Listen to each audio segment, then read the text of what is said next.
My sister insisted I care for her 3 wild rascals, while they soared first class on the $12,000 family trip I financed. Then my mom declared, "Son, perhaps someday you'll merit joining us on our travels." I replied, "I am not your caretaker." My sister retorted, "Cooperate or get out." So I departed and made my move. No one anticipated what would happen next. Can you imagine spending over $12,000 on your family's dream vacation? Flights, hotels, everything. Only for them to demand you babysit their kids, on your dime, the very morning they leave, then tell you to earn the right to join them? What do you do when the people you've always rescued push you so far, you finally have to rescue yourself? My name is Henry, and I'm 33. For as long as I can remember, I've been the steady one. The oldest. The fixer. I manage a big box store on the night shift. I know exactly how many pallets fit down aisle 9, and which teenager will call out 5 minutes before their shift. I'm the guy who never says no. And then, Saturday morning happened. It started with my sister pounding on my door like I was late for a 5-alarm fire. She didn't wait for a hello. She just burst in, practically flung a diaper bag onto my sofa, and announced, "You're babysitting the monsters while we head to the airport." I just blinked at her. "The what?" "My 3, she clarified, already texting, not even looking at me. "You know monsters? Quit pretending you don't love them." Right behind her, my mom slipped in, like a storm front making a grand entrance. She had that face on, the one she wears when a decision has already been made, and there's no appealing it. "Son," she said, her voice sharp and bright, "maybe someday you'll earn the right to join us on vacations. For now, just do your part." I stood there in my own doorway, in my own paid-off sneakers, trying to process the lightning-fast, high-speed robbery I'd just witnessed. My mind was reeling. "The $12,000 family vacation," I said, my voice barely a whisper. "The one I paid for." My sister's thumb didn't even pause its relentless texting. "Flights go up if you drag your feet, Henry." I glanced at the kids. Shoes on the wrong feet. One sticky face. A tablet blaring some cartoon, screen cracked. My living room was starting to smell like grape juice, and, well, panic. My panic. "I manage a store." I tried, clutching at straws. "I work tonight." My mom gave me a look that said I'd just told a joke at a funeral. "You can swap. You always swap." "I swapped last week for your dentist." I protested, the heat rising in my chest. "That was different," she dismissed, like it was obvious. I took a deep, shaky breath. "I'm not your sitter." Finally, my sister looked up. Her eyes were flat, cold. "Step up," she said, her tone like a boss delivering an HR warning. "Or get out." I stared at her, then at my mom. My gaze fell to the diaper bag, already bleeding wipes onto my pristine couch. Then, I saw the text preview on my sister's phone screen. "First class upgrade confirmed." Something in my chest moved. Not with a bang, not with a roar, not even with a hot surge of anger. It was just done. Quiet. Final. "Okay," I said, my voice steady, surprising even myself. "I'll get out." No one, not them, and definitely not me, expected what happened next. But the first click had already happened in my head. Quiet. Final. I picked up the diaper bag by 2 fingers, as if it was radioactive, and set it back into my sister's arms. "Find another sitter," I said, and then I closed the door. On the only family I'd ever had. I didn't become the responsible one because I loved rules. I became him because someone had to make dinner when Dad dipped. Because someone had to sign for packages when Mom worked doubles and forgot. And because my sister, bright, wild, allergic to consequences, was always the crisis of the hour. I was the one who held things together. At 16, I bagged groceries to pay our electric bill. At 20, I slept in my car, juggling community college classes and a warehouse job. At 28, I took the graveyard manager position because that extra $2.50 an hour meant my sister could finally finish her medical billing certificate. I covered deposits, phone bills, emergencies that looked a lot like new lashes or a spontaneous winter trip to Miami. Every time I hesitated, Mom would say, "You're the man of the house, Henry." And then, when I did it, she'd nod approvingly. That's what family is. The thing about being the man of the house is you never quite get to be the son. 2 years ago, my sister had her 3rd baby. The father had a motorcycle and a disappearing act. I stepped in. I installed car seats. I built a crib at 3 a.m. on my only night off. I learned which formula didn't make the middle kid scream. I even fixed the dryer with parts one pulled from a junked one behind the store. I never complained out loud. I kept a meticulous record of every single transfer, every dollar, every hour, in a clean spreadsheet I optimistically named family. I never sent it. I told myself I didn't need recognition. I told myself I was strong because I didn't. Then my sister texted the group chat. "Big family vacation idea. We deserve it." The chat lit up. My Aunt Heart reacted. My cousin dropped a beach gif. And Mom wrote, "Henry can book it. He's good at computers."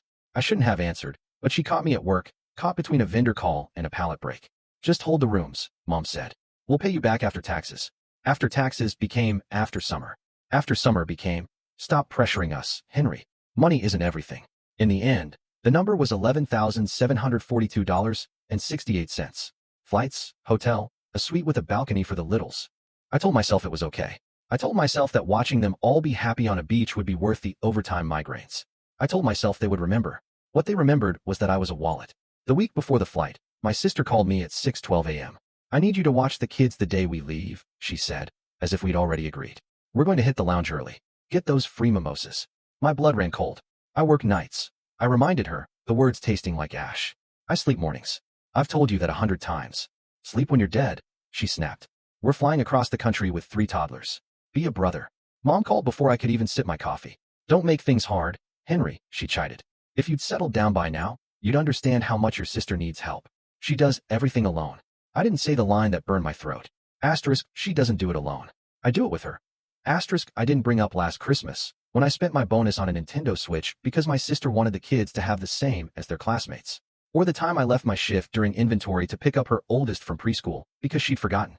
Or the Valentine's weekend I slept on her couch so she could go out and feel 21 again.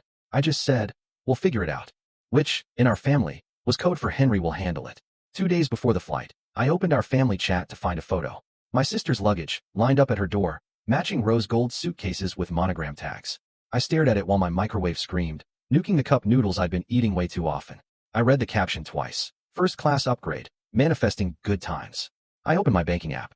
I scrolled past the resort charge. The flight upgrades weren't on my card. Okay, cool. Maybe her child support finally kicked in. Maybe mom helped. Then I saw the payment history for cash transfers to my sister since March. $300, $450, $150, $200. Each one captioned with the same lie. "I'll pay you back when we file taxes." It was July. That night, during a break, I stood in the back hallway by the dented Pepsi machine. I watched the security camera footage of teenage shelf stalkers making TikToks on the loading dock. I should have told the assistant manager to crack down, but I couldn't make myself care. I was thinking about 12 grand. About manifesting, while my sheets smelled like stale coffee. About the way small debts turn into a story your family tells about you. Asterisk, he loves to help. He never says no. Asterisk, the morning of the flight, they showed up at 7:42 a.m., like a delivery window I hadn't agreed to. My sister had a fresh blowout and pristine white nails. My mom wore a visor and the same perfume she saved for weddings. "You're a lifesaver," my sister chirped, pushing past me. "They're already fed." Well, technically, the kids were adorable. I won't lie. The oldest ran to my fridge, yelling, "Pickles," like we were doing a bit. The baby grabbed my beard with his entire tiny fist and said, "Hen." The middle one climbed onto my sofa and announced the couch was a ship and I was the ocean and I should be quiet. I almost softened. Then my mom said the line she'd been saving. "Son, maybe someday you'll earn the right to join us on vacations." Earn. I looked at the 3 suitcases. At the 3 kids. At the diaper bag on my couch, still bleeding wipes and demands. At my sister's phone lock screen, bright with first class. I felt it click. A quiet, gentle lock. "I'm not your sitter," I said. My sister didn't flinch. She smirked. "Step up or get out." I got out. I picked up the diaper bag, placed it firmly in her arms, and nodded toward the door. "Airport's that way." Mom's voice sharpened. "Don't test us, Henry." I held her gaze. I already passed. When the door clicked shut behind them, the silence was a new kind of loud. My apartment felt bigger, and also emptier. I stood there, listening to my own breathing and the old fridge hum, waiting for guilt to crash over me like it always did. It didn't. Not yet. I opened my laptop. I pulled up the spreadsheet called Family. I scrolled through the 12,000 reasons I was done. Then I started a new tab, titled Boundaries. I didn't know what the plan was, just that I'd finally need one. They came back 5 minutes later. Furious. And louder. My sister shoved the door so hard it bounced off the stopper. "You're really going to do this?" she shrieked. "After everything I've done for you?" I blinked. "Like what?" She opened and shut her mouth 3 times. Who took care of you when you had the flu last year?" "I DoorDashed soup," I said. Mom stepped forward, her voice low. "Enough. We don't have time for this. Put your shoes on, Henry, and do as your mother asks." "I'm 33, I stated. "Exactly," she retorted. "Start acting like it." I looked at the kids again. Big eyes, wide open world. None of this was their fault. "I love them," I said, my voice softer. "I'll help. Next time, with notice. But today, no." Wow. My sister dragged the word out like gum. "Maybe someday you'll earn the right to be part of a family." There it was again. Earn. I walked to the coffee table. I picked up the printouts from Booking. I tucked them under a magazine because I didn't want to look at them. I held them up. $12,000, I said. "From my card. Booked under my login. Chosen by you. You said you'd pay me back after taxes." My sister rolled her eyes so hard, it was a workout. "We will." "Tax season ended," I said. "So did spring. So did my patience." Mom's mouth went thin. "Money isn't everything." "It is," I countered. when the person who paid isn't invited to use the thing he paid for. Silence. The kids shifted. The baby chewed the end of his shirt. My sister took a step toward me. You're being so dramatic. I kept my voice even calm. Here's what's going to happen. You're going to take your kids with you. You're going to the airport. I'm not watching them today. And when you get home, we're going to review our finances like adults. My mom let out a short, sharp laugh. Who do you think you are? A banker? A manager? I corrected. Who can do math? My sister lifted her chin. Step up or get out. My throat felt dry. My hands didn't shake. I walked to the door and held it open. Okay, I said. Get out. That was the moment it flipped. The raw emotion left, and logic moved in. I felt like I do when the truck is late, and I have to redo the entire floor set in 3 hours. Focused. Cold. Steady. Fine. My sister snapped, jerking the diaper bag higher on her shoulder. We'll figure it out. Don't beg me to bring you a magnet, she spat, before storming out. They filed out. Mom lingered. You'll regret this, she warned. I regret a lot, I said, not this. She gave me a look that used to make me 13 again. It bounced off. The door shut. The stairwell swallowed their footsteps. I exhaled just once. Then, I opened my laptop again. I wasn't angry. I was done. And being done felt like a blank piece of paper and a working pen. I pulled up the travel reservation site. Under guest names, I read each field twice. The suite with the balcony. The extra rollaway. The kids' club passes. All under my account. All changeable until midnight. That's when the real plan arrived. Simple. Fair. Nonviolent. Legal. Consequences. I typed. Step 1 was practical. I removed my card as the primary on the hotel account. Added a prepaid card with a strict limit. Left the reservation. Changed the check-in time to after 6 p.m. because I'm petty but not cruel. They could still stay. They just couldn't charge room service and spa days to me. Step 2 was cleaner. I canceled the lounge access add-on I'd purchased because my sister told me the kids will melt without free muffins. The refund went to the original card, mine. The app showed a spinning wheel. Then, success. Step 3. I opened the chat logs. Screenshots of "we'll pay you after taxes." Of "you're a lifesaver." Of "he's good at computers." I saved them to a folder named Receipts. I didn't blast them anywhere. I just kept them where I could see the story exactly as it happened. My phone buzzed on cue. Sis, where's the lounge code? Mom, we're at security. Kid's tired. Send the code now. Me, lounge access canceled. Refund on my card. Have a safe flight. The typing bubble broke the sound barrier. Sis, what? Is this a joke? Me, no joke. We'll discuss repayment when you get back. I muted the thread. My apartment went quiet again. I made eggs. I cleaned grape jelly from the sofa arm. I put the cartoons on low for 2 minutes because the silence made the apartment feel like a rented stage after the actors left. At 10:31, my aunt called. I watched it ring out. At 10:33, my cousin texted, "You okay? Your mom is saying you canceled their entire trip. Did you?" I answered, "No. I changed who pays for extras. They're still flying to the vacation I booked." The phone started to feel heavy. At noon, I left for work early. It's a weird comfort, stepping into fluorescent light and knowing exactly which end cap is missing a price tag. I signed for a paper towel delivery. I told a kid to clock back in. Normal things. A line of customers with cat litter and cereal. No one here knew I'd just cut the cord that tied my life to someone else's panic. At 2:14, the pictures started rolling in on social media. My sister smiling under a first-class arch. The kids licking pastries. My mom posting a shot of her hand on a champagne flute with the caption, "We deserve nice things." No tags. No thanks. No mention of me. The comments were a parade. Gorgeous. So happy for you. Much needed. My stomach did the small, cold roll it does when we find out a pallet is short by 8 cases. At 4:02, the energy shifted. Sis, they're making us bored later because the kids are cranky and they can't find the lounge muffins. This is your fault. Mom, the baby spilled juice. He's sticky. This is your fault. Me, you're their mom and grandma. They went silent. I went to walk the floor. Checked the battery on the pallet jack. Helped an old man reach light bulbs. Told a teenager his break wasn't optional. It was the law. At 6:47, my phone buzzed again. Sis, where's the hotel card on file? They said there's a limit and we can't put the damage deposit on it. Me, the deposit is refundable. Put it on your card. You'll get it back. Sis, we don't have room. Transfer it. Me, no. 10 minutes. 20. Then, Henry, this is not funny. Think of the children. Me, I am. I'm also thinking of the man who paid for this trip. 3 dots. Nothing. At 9:18, my assistant manager knocked on the office door. You good? She asked. Why? You've been smiling. I hadn't even noticed. Close to midnight. Another text. A photo of a dark airport. Kids asleep in a pile of limbs. My sister's caption. We had to downgrade. No hotel tonight.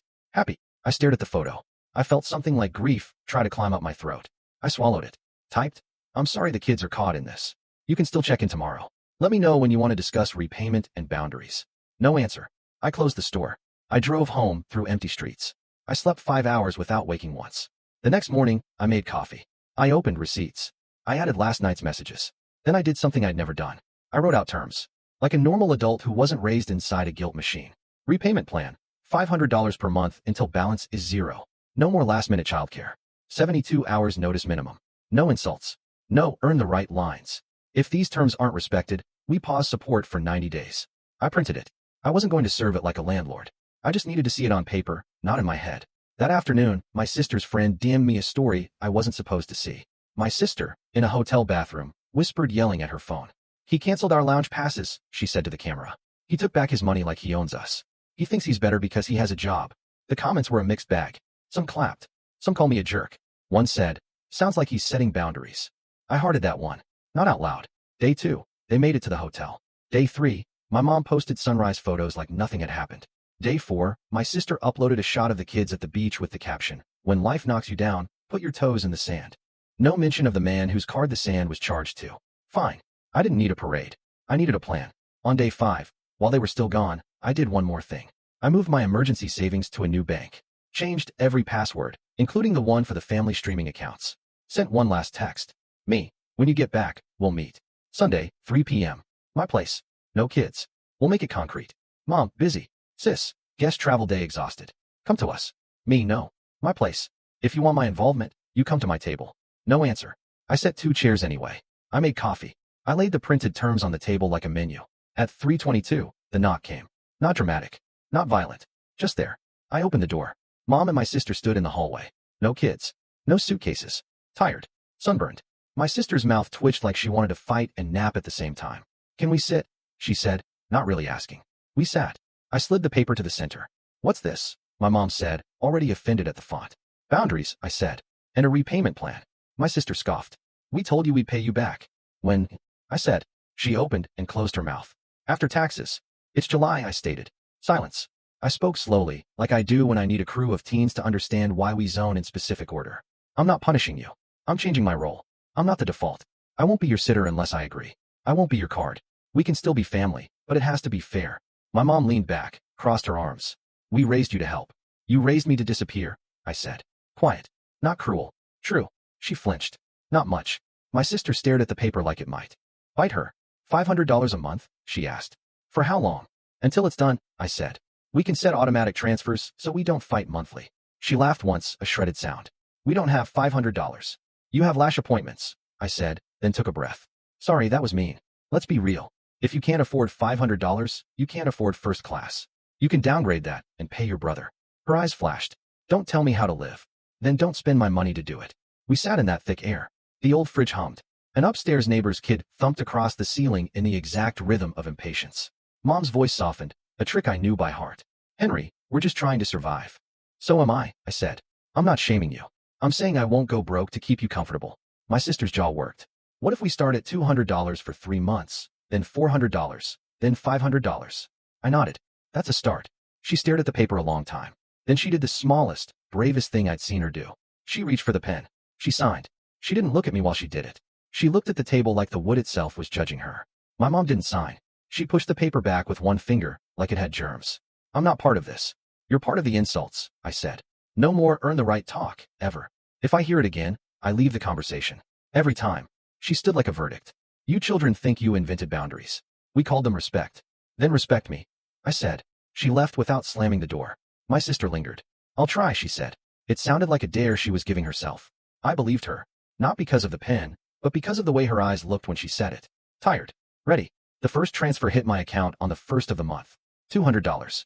The caption was 3 emojis. No words. I took a screenshot anyway and put it in receipts. Not to hold over her, but to remind myself that change can be small and still be change. 2 weeks later, my sister texted. Can you watch the kids Saturday? 10 to 1. I'll pay you $60 and bring food. I read it twice. Money. Notice. And in time. I smiled at the screen like a maniac in the break room. Me. Yes. 10 to 1.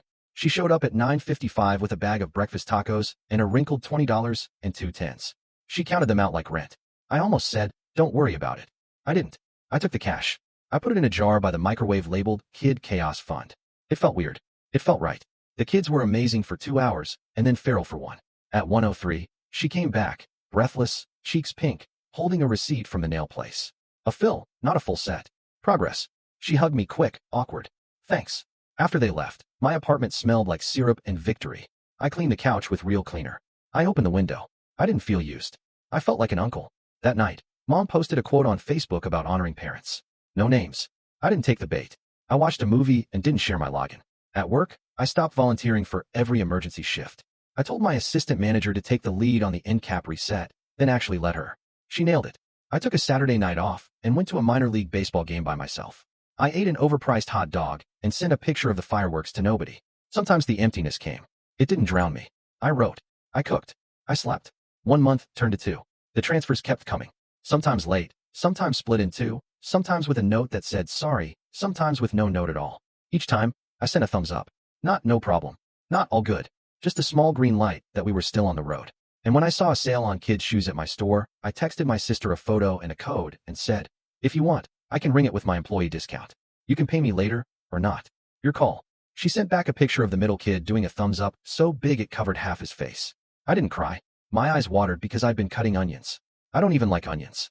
One evening, Mom called. I stared at the ID like it could do tricks. I answered. She didn't ask for money. She didn't apologize. She said, your Aunt Elma's birthday is Sunday. Come.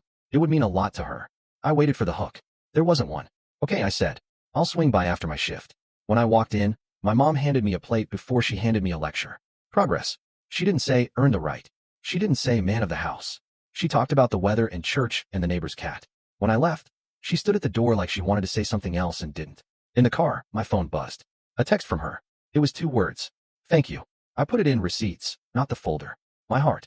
Closure wasn't fireworks. No cliff. No swelling music. It was making coffee and having enough. Phone on do not disturb at 10. Real sleep till the alarm. Saying yes when I meant yes. No when I meant no. No essays attached. There are slips. Mom posts a quote about children who forget. I don't bite. I do laundry. That's a boundary, too. My sister called. Drop everything. I said, I can do 6 to 8. $20 per hour. She balked, then. Okay, see you at 6. I don't love charging family, but I love that she stops taking without asking. We're changing. Messy. Real. The kids still call me hen. My place still turns into joyful chaos. But after the quiet is good. I keep the family sheet as a wins log. First repayment. Sister brought food. Mom asked about my life with no request attached. On my fridge, the park photo. Her hand steadying, not taking over. That's my role now. A hand, not a wallet. Love is choosing what I give and trusting others to carry theirs. Respect isn't earned by obeying. It's baseline and rebuilt by change. I'm not their sitter. I'm their brother. A manager who knows his limits. I didn't do revenge. I did paperwork. Passwords. A printed page that marks where I end and they begin. Slowly, a new family showed up. Awkward, less guilty, more honest. And me? Cheap lake cabin. Bad coffee. Good silence. Phone face down. Water moving. Boundaries are quiet. That's the point. So, tell me, what would you have done in my place? Have you ever had to draw a line in the sand with family? I really want to hear what you think down in the comments below.